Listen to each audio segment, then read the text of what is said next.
நண்பர்கள் அனைவருக்கும் வணக்கம். எல்லாம் எப்படி இருக்கிறீங்க? நல்லா இருக்கீங்களா? ஓகே. நம்ம ஆதிவர்மக்கலை கிணத்துக்கடவுல இருந்து நான் உங்க கோபாலகிருஷ்ணன் பேசுறேன். ஒவ்வொரு நாளும் நம்மளுடைய வர்மத்தை பத்தி, நம்மளுடைய மூலிகைகள் பத்தி ஒவ்வொரு நாளும் ஒவ்வொரு வீடியோ நம்ம பார்த்து பதிவிறக்கிட்டு வந்துட்டு இருக்கிறோம். அந்த வகையில இன்னைக்கு பாத்தீங்க அப்படின்னா ஒரு மூலிகை, இதாவது காயக்கற்ப மூலிகை அப்படின்னு சொல்லுவாங்க. இந்த ஒரு மூலிகை பல நோய்களை குணப்படுத்தும்.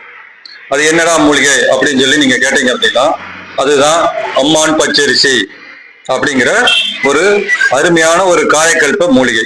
சரிங்களா? இந்த மூலிகை என்னென்ன பலன் கொடுக்கும் அப்படின்னு சொல்லி பார்க்கலாமா?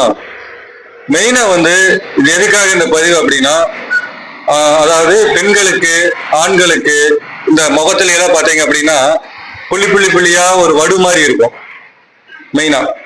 அப்புறம் பாத்தீங்கன்னா கோடு ஓட்ட மாதிரி இருக்கும். அப்புறம் நம்ம கத்திரிக்காயில எல்லாம் ஓட்டை இருக்கு தெரியுங்களா?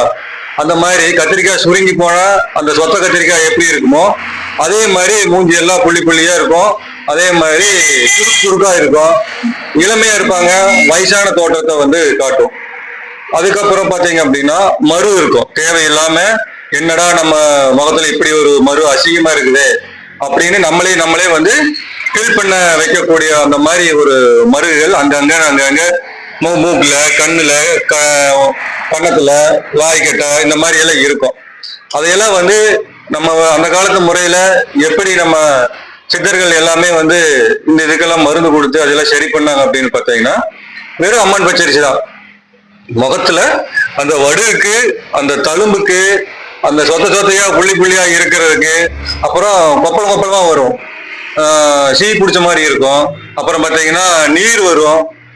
அந்த மாதிரி இருக்கிற அந்த கொப்பளங்களுக்கு எல்லாமே, பிரச்சனைகளுக்கு எல்லாமே ஒரு அருமையான மருந்து இந்த நம்ம அம்மான் பச்சரிசி மருந்து. சூப்பரா கேக்குங்க. இந்த மாதிரி ரொம்ப பெரிய பிரச்சனை இருக்குது முகத்துல பூரா, அந்த மாதிரி நான் சொன்ன பிரச்சனை எல்லாம் இருக்குது அப்படின்னு நீங்க நினைச்சீங்க அப்படின்னா அம்மான் பச்சரிசி ஒரு கைப்பிடி, சரிங்களா? அம்மான் பச்சரிசி ஒரு கைப்பிடி எடுத்து கூட கொஞ்சம் மஞ்சத்தூள், கூட ஒரு சிட்டிகை அளவு கொஞ்சம் மஞ்சள் தூள், சரிங்களா? இது ரெண்டும் சேர்த்து அரைச்சு என்ன பண்றீங்கன்னா மேல அந்த முகத்துல இருக்கிற அந்த பிம்பிள்ஸ், அதுக்கப்புறம் பார்த்தீங்கன்னா அந்த மருகுன்னு சொல்லுவோம் பார்த்தீங்களா, அதாவது கருப்பா இருக்கும், கருப்பா ப்ரௌன் கலர்ல இல்லாட்டி சாம்பல் நிறத்துல இருக்கும், புள்ளி புள்ளியா இருக்கும். அதுக்கு மேல நீங்க என்ன பண்றீங்கன்னா லைட்டா டச் பண்ணி அந்த விழுது அரைச்சு அந்த ஒவ்வொரு சின்ன சின்ன புள்ளிங்க இருக்கு பாத்தீங்களா, அது மேல டாட்டா வேகும். இல்ல உங்க முகம் ஃபுல்லா இருக்குது அப்படின்னு நீங்க நினைச்சீங்க அப்படின்னா முகம் ஃபுல்லாவே போடுங்க, அது ஒண்ணும் பண்ணாது. சரிங்களா? மஞ்சத்தூளும் அம்மான் பச்சரிசி தான், அது எந்த ஒரு எஃபெக்ட் பண்ணாது. அது சரி பண்றதுக்கு தான் நம்ம இதெல்லாம் சொல்லிட்டு இருக்கோம். ரொம்ப பெருசா மருந்து மாதிரி இருக்கிறது எல்லாமே பாத்தீங்கன்னா அது மேல அப்ளை பண்றது அப்படியே பவுடர் மாதிரி வந்துடும்.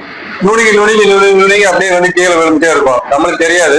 இல்ல முகம் கழுவும் போதோ இல்ல அந்த அந்த மேல இருக்கிற அந்த விழுதை நம்ம கழுவும் போதோ அந்த மாதிரி கொஞ்சம் வெளியேறி ஒரு குறிப்பிட்ட ஒரு கொஞ்ச நாளுக்குள்ளேயே பாத்தீங்க அப்படின்னா முகம் அந்த இடத்துல மறு இருந்த தழும்பே இருக்காது. இது ஒரு அருமையான ஒரு அருமருந்துன்னு சொல்லலாம். சரிங்களா?